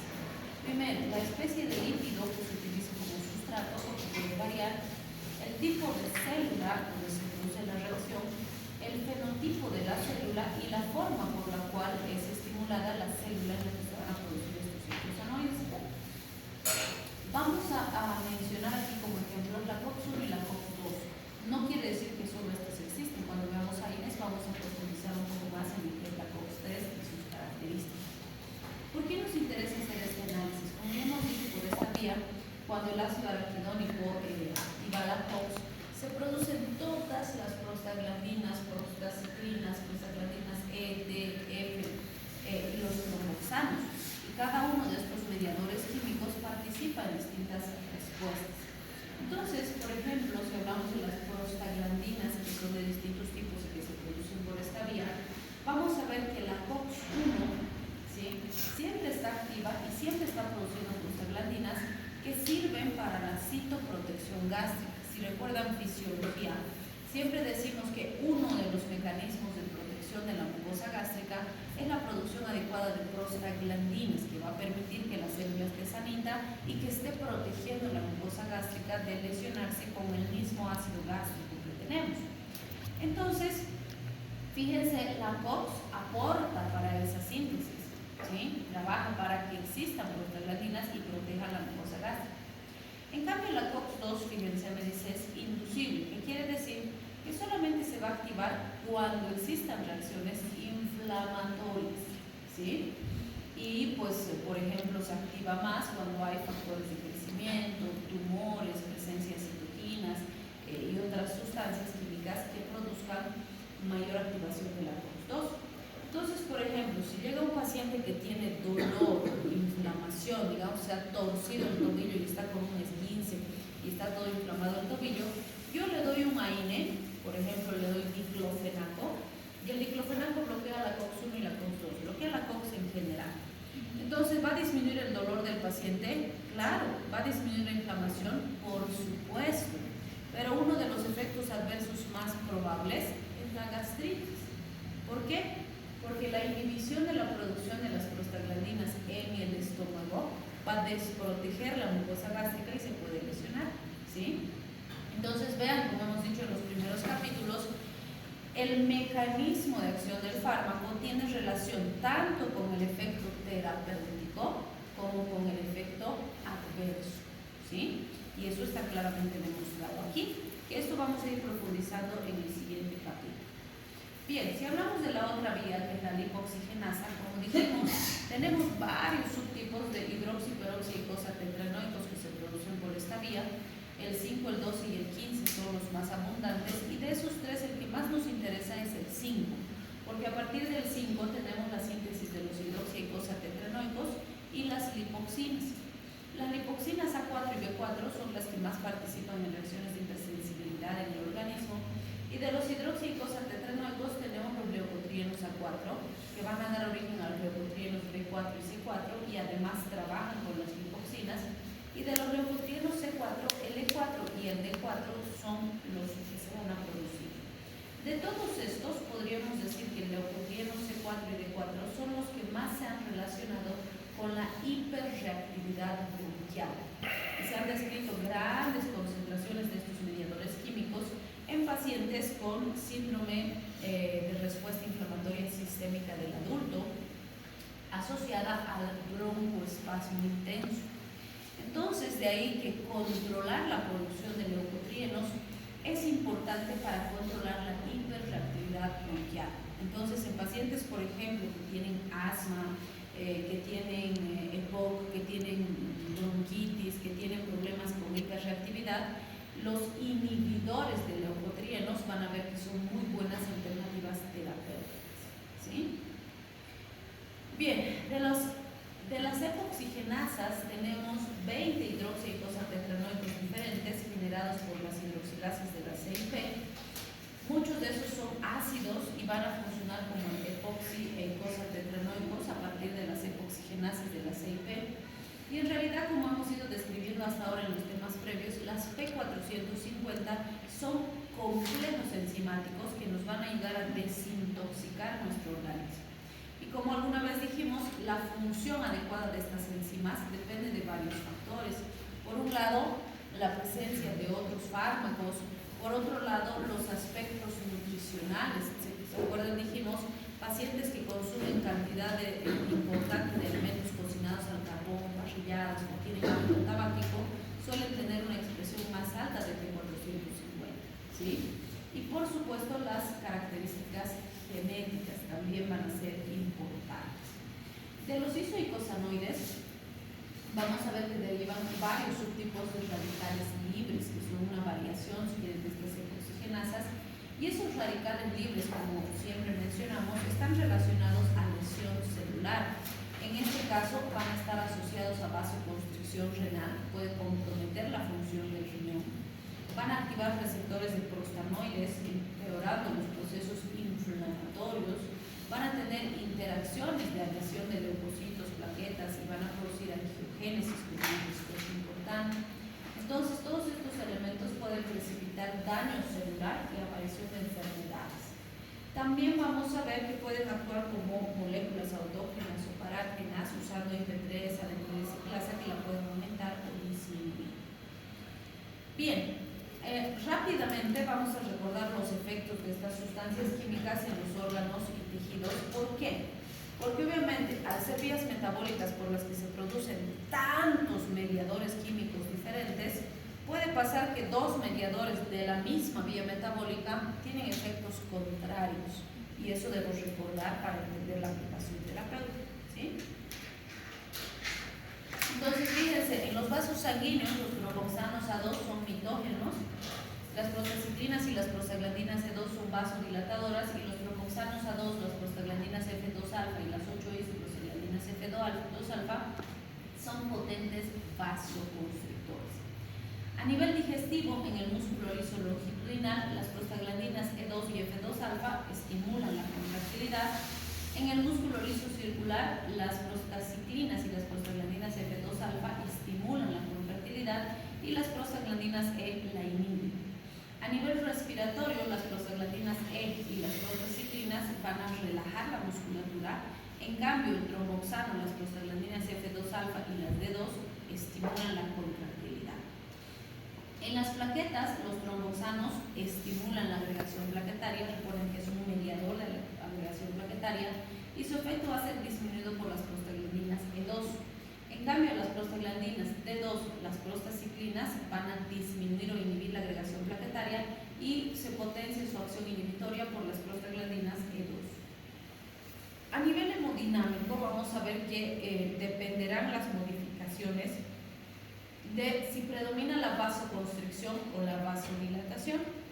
A nivel renal vamos a ver que hay un aumento de la función tubular con aumento de la excreción de agua y sodio o una disminución de la función glomerular. Entonces fíjense, efectos contrarios, ¿no es cierto? ¿Cuándo aumenta la función glomerular? Cuando se liberan prostaglandinas E1, E2 y prostaciclinas. En cambio, cuando hay liberación importante de tromboxano A2, disminuye la función glomerular por la vasoconstricción que se genera a nivel local. En los órganos reproductores, en la mujer tenemos un efecto oxitósico porque va a estimular contracción espástica e intensa del músculo uterino. En los varones produce dilatación de los cuerpos cavernosos, facilitando una erección y aumentando la fertilidad. A nivel del sistema nervioso central y periférico, vamos a ver que está relacionado con la aparición de fiebre, ¿no?, por liberación de prostaglandinas E1 y E2, también con la aparición del sueño mediado por prostaglandinas D2 y se ha visto inhibición de la liberación de noradrenalina postganglionar a nivel de lo que sería la neurotransmisión.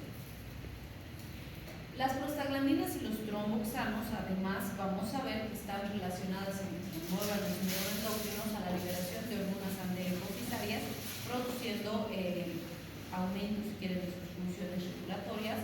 En el metabolismo óseo van a aumentar el recambio óseo y en el ojo pueden disminuir la presión intraocular, por lo que vamos a ver que también pueden ser utilizadas estas sustancias en pacientes con glaucoma como una alternativa terapéutica. Los leucotrienos C4 y D4 tienen funciones diferentes. En corazón, por ejemplo, bajan la contractilidad y disminuyen el flujo coronario, lo cual puede aumentar el riesgo de anginas o de complicaciones cardíacas. También estimulan la quimiotaxis, pero sobre todo de polimorfonucleares eosinofílicos, y en los bronquios producen broncoconstricción y aumento de las secreciones. Por eso es que decíamos que están muy ligados a la hiperreactividad bronquial. Los leucotrienos B4 en colon estimulan respuestas inflamatorias, también aumentan la quimiotaxis de polimorfonucleares, pero en este caso de tipo neutrofílico. Y en lo que son los linfocitos vamos a aumentar la proliferación y la diferenciación de ese grupo celular. Las lipoxinas A estimulan la quimiotaxis de polimorfonucleares, sobre todo neutrófilos. Los epóxidos producen vasodilatación a nivel renal. Las lipoxinas A y B producen vasoconstricción e inhibición de las células killer, y los radicales libres liberan las 8 epiprostaglandinas F2 alfa a nivel renal, lo cual puede de cierta forma comprometer la función renal. Bien, todo ese recuerdo que lo hemos hecho a velocidad de la luz es importante para entender esta parte en la que nos interesa, que es la aplicación clínica de este tipo farmacológico. Entonces, fíjense, cuando hablamos del aparato reproductor femenino, como tiene un efecto oxitósico, como hemos dicho, va a producir una contracción espástica del músculo uterino y además un reblandecimiento del cuello uterino, aumentando los proteoglicanos hidrofílicos. Entonces, conglomerados de prostaglandinas como la prostaglandina E, la dinoprostona, la prostaglandina F2 alfa o el famoso misoprostol o Citotec, que también pertenece a este grupo, son potentes estimulantes de la contractilidad uterina. Teóricamente, el misoprostol, por ejemplo, se ha diseñado para usar en enfermedades gastrointestinales, porque grandes concentraciones de prostaglandinas a nivel gástrico van a favorecer la protección de la mucosa gástrica, ¿no es cierto? Y se usan dosis altas para ese efecto estimulante. ¿Cuál es el punto? Que pues se usa mucho con un fin delictivo, que es inducir abortos. Entonces, a pesar de ser un fármaco diseñado para uso gastrointestinal, es un fármaco de prescripción controlada, ¿no?, por el hecho de que se use como abortivo. ¿Qué van a hacer estas sustancias? Evidentemente, lo que no debemos olvidar es que en nuestro medio el aborto es ilegal, entonces no se puede realizar un aborto legalmente, vamos a decir, en una paciente que esté gestando y que no tenga una indicación específica.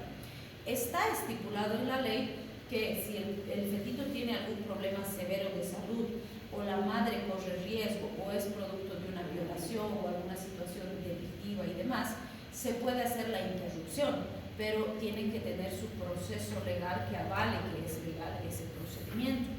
Obviamente, el problema es que en muchos casos no existe ese justificante y se están realizando abortos de forma clandestina, o las pacientitas leen en internet y entonces agarran, se toman o se aplican la pastillita y luego llegan a emergencias sangrando, ¿sí? Y se puede morir sangrando una paciente que ha hecho un aborto inadecuado, sí, porque mientras existan restos, así sean pequeñitos a nivel uterino, ese útero sangra y se puede morir la paciente, ¿sí? Entonces sí es un problema bastante significativo que tenemos en nuestro medio, y pues siempre se les dice, no es coherente, primero porque todas las justificaciones que quieren determinar para justificar el aborto como legal están estipuladas en la ley, ¿sí? Segundo, no es coherente pues que por la irresponsabilidad de un par se tenga que asesinar a una criatura que nada tiene que ver con el asunto, porque el aborto no es que pucha naces con tu criatura y que no puedas evitarlo, es algo absolutamente evitable, ¿no? Entonces siempre se les dice, nadie les dice que no tengan relaciones, hagan lo que quieran con su vida sexual, no tiene por qué decirles nada, pero sean pues lo suficientemente responsables de que si no quieren tener un hijo, cuídense pues. No es nada complicado ni nada difícil, ni siquiera costoso, ¿sí? Es barato. Además, el Estado tiene métodos de planificación familiar donde te dan los métodos de anticoncepción gratis, ¿sí? Entonces, no hay pues excusas coherentes de querer asesinar a un ser indefenso por la irresponsabilidad de dos personas, ¿sí? Entonces, es simplemente ser más responsables, nada más. Hagan el poncho que quieran con su vida sexual, nadie tiene por qué decirles absolutamente nada, esa es su decisión, pero pretender solucionar su irresponsabilidad asesinando a un ser indefenso es otro extremo y no tiene coherencia, ¿no? Que bueno, entonces en nuestro país, por lo menos hasta ahora, la ley avala eso, el aborto no es legal, ¿sí? Pero pues sí pueden darse situaciones donde llega, por ejemplo, una mamá con un aborto inevitable. Ya no es viable el bebecito, ya no está el embrioncito viable, pero si no limpiamos los restitos, esa mamá se puede morir. Entonces sí, tenemos la obligación también de salvaguardar la vida de esa pacientita, y hay que hacer la limpiecita para que no queden restos y dejen de sangrar, ¿sí? O puede ser que hay un missed abortum, como se llama, que es el aborto retenido, que estaba gestando, en algún momento el embriocito se murió, normalmente el cuerpito de la mamá rechaza el producto, pero en este caso no se produce ese rechazo, y se queda ahí el producto, así esa bolita de células, se queda ahí y empieza a papirizarse, similar a lo que ocurre con las momias, ¿no?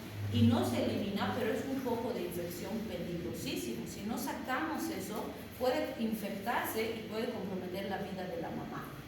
Entonces, en esos casos sí tenemos que evacuar el contenido intrauterino. Vamos a usar esos fármacos y después, si quedan restitos, vamos a hacer la limpieza respectiva, ya sea por un legrado, un amero o cualquier otra situación, ¿sí?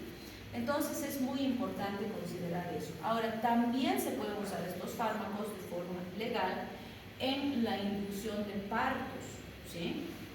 Porque, como decíamos en los temas anteriores, ¿cuánto tiene que crecer ese bebecito para ya estar listo para salir? 41 semanas. Desde 37 es viable, pero idealmente tiene que llegar a las 41 semanas, ¿sí? ¿Puede quedarse más tiempo? Sí, pero no es recomendable. ¿Por qué? Porque a veces, bueno, ya ha llegado 41 semanas, 42 y nada, no nace esa guagua. Entonces a veces la población o los pacientitos dicen, ay, que se quede nomás, pues más va a crecer, ¿no? No, no es así, porque a medida que la gestación progresa, la placenta envejece y empieza a tener microinfartos, y una placenta vieja ya no oxigena ni nutre bien al bebé. Entonces, si el bebé permanece más tiempo, empieza a sufrir hipoxia, empieza a sufrir déficit de aporte de nutrientes, empieza a perder peso. Entonces, en vez de crecer más, no, crece. Entonces, no se tiene que quedar. Si ya ha completado su maduración, tiene que salir, ¿sí? Entonces, una de las medidas que podemos usar es inducir un parto. Usamos esto para que estimule la contracción del útero, se reblandezca el cuellito y se canalice la salida del bebecito y el bebé pueda nacer. Evidentemente, para inducir un parto es fundamental que ustedes cercioren que no hay ninguna contraindicación. Por decir, resulta que el chiqui estaba con su triple circular de cordón y ustedes inducen un parto, lo van a asfixiar al pobre enano, ¿sí? Entonces no está indicado. O resulta que la mamá tiene una pelvis estrecha y la cabeza del enano es así y la pelvis es así, nunca va a salir, pues es hueso, el hueso no se distiende, el tejido blando se distiende. Entonces no va a salir, se va a trancar, se nos va a complicar, ¿sí? Entonces hay que ver, o será una placenta previa, o será, no sé, una inserción baja de placenta, o sea, hay que ver qué es lo que ha pasado, porque por alguna razón ese niño que ya está maduro no ha desencadenado un trabajo de parto en la mamá, ¿sí? Entonces, si descartamos todo eso, ok, podemos estimular, pero si no, es más seguro para la mamá y para el bebé una cesárea. Y hay indicaciones también para realizar la cesárea, ¿sí? Bien, ¿qué ventajas tenemos? No tiene efecto antidiurético como la oxitocina, que sí tiene efecto antidiurético. Entonces también es una alternativa, pero estas también podemos usar. Desventajas: puede producir náuseas, vómitos, diarrea, broncoconstricción, más si son derivados de prostaglandinas F2A. Bien, en el aparato reproductor masculino, por ese efecto de vasodilatación en los cuerpos cavernosos y favorecer la erección, se ha usado en la disfunción eréctil. El alprostadil, por ejemplo, es uno de los que se usa con muy buenos resultados. También se pueden usar en las dismenorreas, sin embargo, pues en las dismenorreas lo importantísimo será descartar que la mamá no esté gestando antes de darle la medicación, porque podríamos inducir un aborto, ¿no? Si fuera por un aborto. Bien, en el aparato cardiovascular es muy interesante porque en la hipertensión arterial, por el efecto vasodilatador que tienen estos productos, sobre todo las prostaglandinas C, se puede utilizar para coadyuvar al tratamiento de una hipertensión que no está respondiendo a los tratamientos convencionales, para reforzar, por decirlo así, porque la vasodilatación y el efecto diurético nos van a servir para estabilizar al paciente o estabilizar mejor la presión arterial. En pacientes con hipertensión pulmonar, que suele ser de respuesta más difícil que la hipertensión sistémica, también se ha usado epoprostenol como alternativa o como refuerzo del tratamiento. Y en las enfermedades vasculares periféricas tenemos dos extremos bien interesantes.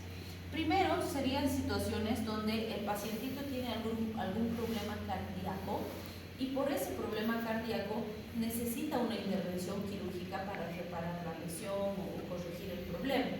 En esos casos a veces es deseable que el conducto arterioso se mantenga permeable después del nacimiento, porque sabemos que el conducto arterioso mantiene comunicados el lado izquierdo y derecho, ¿no es cierto? Y cuando nacemos, se cierra y deja de comunicarse y aparece la circulación menor, circulación mayor. Entonces, cuando se va a operar al pacientito, es deseable que se mantenga lo más comunicado hasta que realicen la cirugía. En ese caso, le podemos dar preparados de estas prostaglandinas para que mantengan permeable el ducto arterioso hasta que se opere al paciente, ¿sí? Y en el otro caso pasa que pueden hacer un pacientito, y esto es común, sobre todo en los prematuritos, que se estaba cerrando el ducto arterioso como debería, pero no se ha completado el cierre. Entonces hay un pequeño shunt, una mezcla de sangre oxigenada y desoxigenada, y el bebecito, por eso les está tomando leche y se pone cianótico, o llora y se pone azul y la mamá se asusta, y escuchamos que hay un soplito ahí entre los latiditos. En ese caso no es necesario una operación si la comunicación es pequeñita. Lo único que necesitamos hacer es inhibir la producción de prostaglandinas y termina de cerrarse el ducto arterioso y no necesitamos operar al pacientito, ¿sí? Y fíjense, normalmente aquí vamos a usar AINES, inhibidores de la COX, ¿sí? Y por esta razón es que hay que tener mucho cuidado con el uso de AINES en el último trimestre de la gestación, porque si le damos a la mamá embarazada, podríamos hacer que se cierre prematuramente el ducto arterioso en el vientre y se nos complica el bebé, ¿sí? Entonces vean, eso lo vamos a profundizar también cuando veamos AINES. A nivel de sangre, tenemos un efecto antitrombótico cuando usamos los fíjense, los mismos inhibidores de la COX usamos como el ácido acetil salicílico, la aspirina, porque al bloquear la COX no se activa el tromboxano y se evita la agregación plaquetaria, ¿sí? A nivel respiratorio, hemos dicho que las prostaglandinas E2 son broncodilatadoras, entonces hay aerosoles que producen ese efecto de broncodilatación. Y como ya habíamos mencionado también, como los leucotrienos están muy ligados al broncoespasmo, a la hiperreactividad bronquial, si yo uso inhibidores de leucotrienos, ya sea que inhiban a la lipoxigenasa o al receptor de leucotrieno, son excelentes fármacos como profilaxis. Por ejemplo, en pacientitos asmáticos que en estas épocas de invierno por el clima y demás todo el tiempo tenían crisis, se les da inhibidores de leucotrienos. El Montelukast es uno de los que más se está usando porque toma 1 hito por día y todo el invierno no tiene ni una crisis, ¿sí?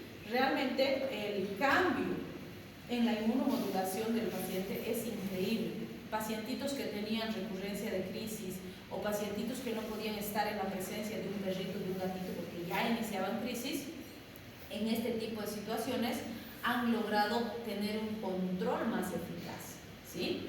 Entonces es muy importante porque obviamente después sí podían estar en presencia de animalitos o demás y ya no tenían esas reacciones, estornudaban un poquito o alguna pequeña molestia y ya está, ¿sí? Pero es muy importante considerar que estos tratamientos profilácticos son largos. No voy a pretender que 10 días de tratamiento el paciente va a estar bien, sino que vamos a ver aquí que necesito por lo menos 2 meses, idealmente 3, 6, dependiendo de la hiperreactividad del paciente, ¿sí? Bien, y aquí está en el aparato gastrointestinal, como decíamos, ¿no? El misoprostol famoso, en dosis bajitas, me produce citoprotección gástrica, porque es conglomerado de prostaglandinas, pero si le doy dosis un poquito más altas, también disminuye la secreción ácida gástrica por un mecanismo similar al de los antagonistas H2 como la ranitidina. Entonces, para pacientes con ulceropatías que no están respondiendo con los tratamientos convencionales, es que se ha diseñado el misoprostol, ¿sí? Por este beneficio. Pero vuelvo a insistir, se usa mucho por su objetivo abortivo y por eso, a pesar de ser diseñado para gastro, es un fármaco de prescripción controlada, ¿sí? Bien, este grafiquito lo que hace es mostrarnos lo que habitualmente ocurre cuando se activa nuestro sistema inmune, que puede ser ante un virus, ante una bacteria, ante alguna otra enfermedad, un accidente, traumatismo, qué sé yo. Entonces, fíjense, hay liberación de mediadores de la inflamación, de interferones, se activa la COX, se activa la lipoxigenasa, llegan células inflamatorias, o sea, toda esa respuesta que genera mi sistema inmune busca protegerme, ¿sí? Busca reaccionar a un agente lesivo, que puede ser infeccioso o no, que me está generando daño, ¿sí? La pregunta es, ¿esta respuesta en algún momento me podría generar daño? Absolutamente sí, y lo hemos aprendido, bueno, reaprendido, en realidad reforzado diríamos más con el COVID, porque ya sabíamos, ya existía la tormenta de citoquinas. ¿Qué es la tormenta de citoquinas? ¿Han escuchado hablar de ella?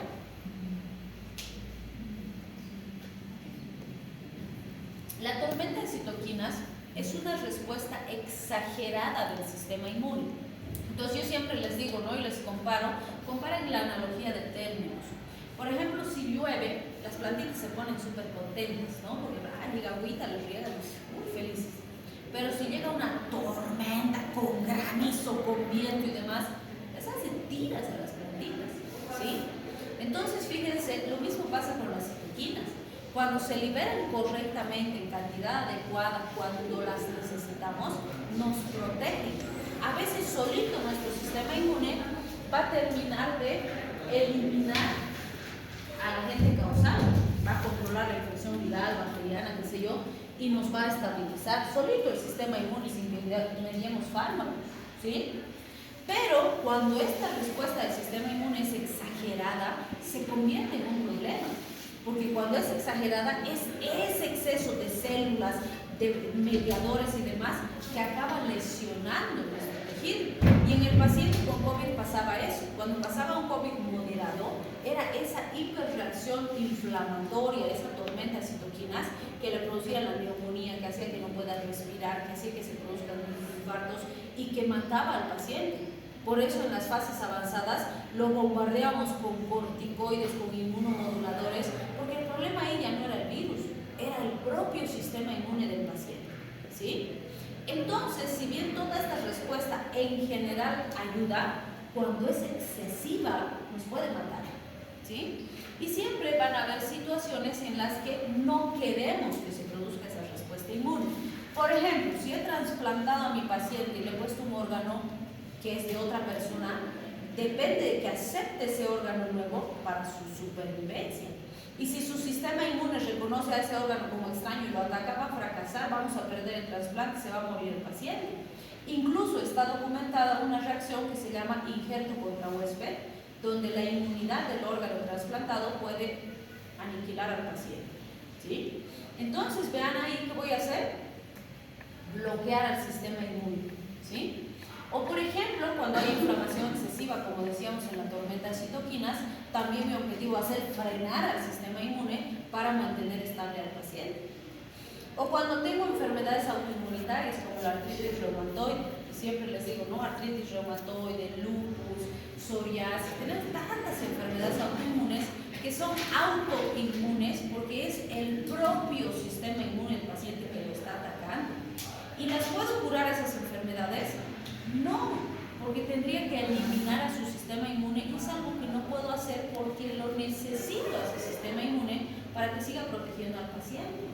Entonces, ¿qué hacemos en esos casos? Le damos fármacos que nos ayuden a bajar un poco la respuesta del sistema inmune, no a cero, pero que sí se mantenga protegiéndolo de otras enfermedades, pero que no destruya tan rápido sus propios tejidos. Entonces, por eso decimos, las enfermedades autoinmunes no se curan, pero se controlan. Y hacemos que la enfermedad progrese lo más lento posible y le damos más años de calidad de vida al paciente, ¿sí? Bien, y finalmente también podemos usar estos fármacos en glaucoma, porque hemos dicho que bajan la presión intraocular. Bien, con eso habríamos terminado. Lo que le miro, que a quién ha reconocido. Al Daniel Coco.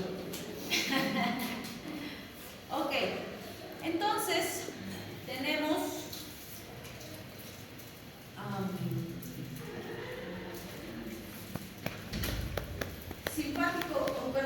antiadrenérgicos, histamina, serotonina, cortisol y eicosanoides para nuestro examen, ¿no? No sé si les voy a pasar, me ha escrito ya su compañera, ella les va a pasar cualquier información. Pero les puedo estar ahora la práctica. No para que hagan, sino para que ya la tengan. Y algún material les voy a pasar por su compañera. Tal vez algo de ahí les adelantamos, tal vez lo dejamos para el final.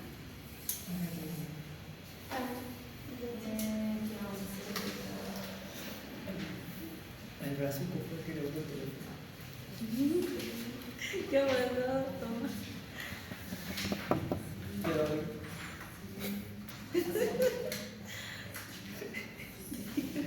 Bueno, en la parte que se cayó el teléfono no va a entrar la grabación.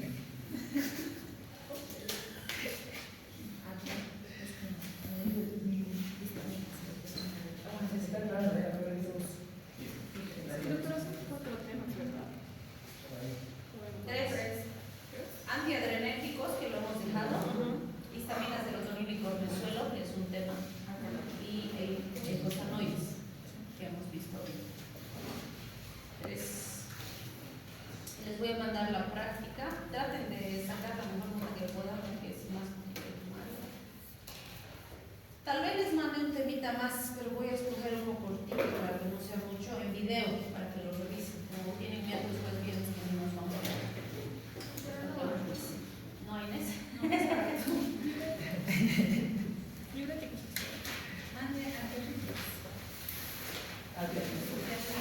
Voy a ver uno que sea corto. Ay, Inés es demasiado largo para mandarles, porque creo que es muy importante. Entonces, tal vez péptidos, que es corto. Ay, ¿cómo péptidos en teoría sabe el sistema renina-angiotensina-aldosterona? pura fisiología. Voy a pensar. Esa es. Ya, también la práctica. Estoy pensando que la de prometacina les voy a mandar o alguna de antihistamínicos, yo creo que vamos a hacer. Hoy día voy a pensar que son una de ya. Y estudien, aprovechen que no es muy largo el temario. ¿Cómo les ha ido en el examen de hoy?